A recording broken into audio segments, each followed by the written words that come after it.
What's going on, guys? The Comics Kid 2099 here. Welcome to day 230 of the 365-day graphic novel review challenge. Today, I want to talk to you about another book that I read in my graphic novel class back in 2009, and then again recently for this video. This is Black Hole by Charles Burns. This is a really long graphic novel. This is like 5 times longer than City of Glass that I talked about yesterday.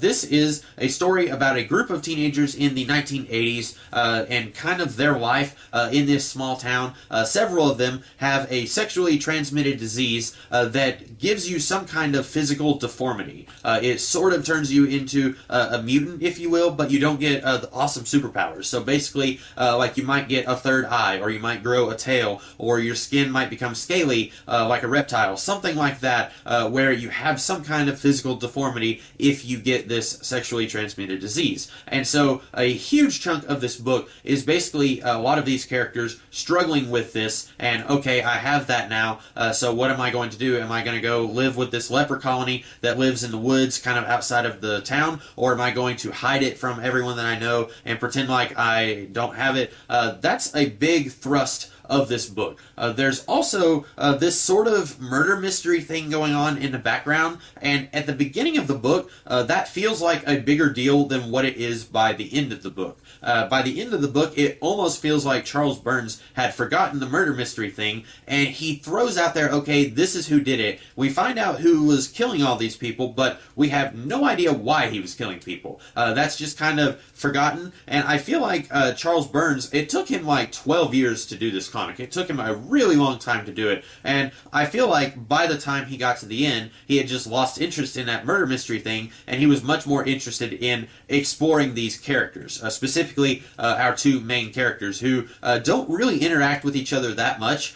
They interact with each other a little bit, but we're mostly seeing some of the same events from two different perspectives, which I like quite a bit. But I like this book. I do think that it is a little bit problematic that one of the subplots that is buzzing pretty hard in the first third of the book, roughly the first half maybe, that is kind of fading out as you get closer to the end, and then it's like, oh wait, I forgot, I have this other thing that I have to tidy up, and then he just kind of does it in my opinion, a little bit of a sloppy way. It kind of reminds me of Alice in Sunderland, where Brian Talbot was like, oh yeah, I forgot, there was this one falsehood that I was going to sprinkle into this book, I don't remember what it was. It's kind of like that, which is probably inevitable. If it's going to take you 12 years to do a huge tome like this, you are probably going to drop a few balls when you're juggling that much stuff.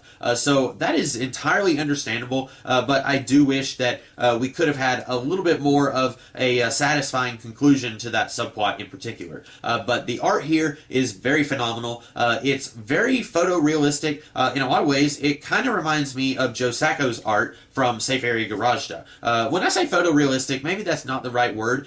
It looks very realistic. Not necessarily photorealistic, but the characters here, they look a lot more real than, say, in City of Glass, or in Persepolis, or even, I would say, Epileptic and Fun Home. Those books, the style is considerably more cartoony than it is in a book like this, or Safe Area Garagda. But I really like the style here, and it's entirely understandable why it took him 12 years to do this, because it looks like he put a lot of painstaking work into this book. I really like it. It is a rated R book. I will go ahead and say that. If you're one of those people, you don't like to see a lot of rated R stuff going on in the stuff that you read or watch, you might want to reconsider reading this. This is something, if it was a movie, it would definitely have a hard R, but that didn't bother me, but it might bother some of you, so just throwing that out there. But I like this book quite a bit. It's a very interesting look at the life of a teenager in the 1980s, using this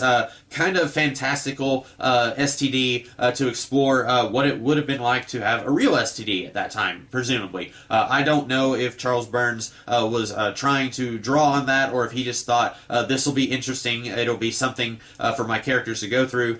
Maybe he wasn't really thinking about having this be a metaphor for people going through real STDs. I don't know. Maybe he was just interested in putting his characters through a ringer, but I feel like it's kind of there. So anyway, I think think that you guys should check out Black Hole. I think that it's a pretty darn good book. So those are my thoughts on this book. I hope that you guys liked this video, and if you did, be sure to like, share, comment, and subscribe, and I will be back tomorrow with a different video. In the meantime, you guys have a great rest of the day. Catch you later.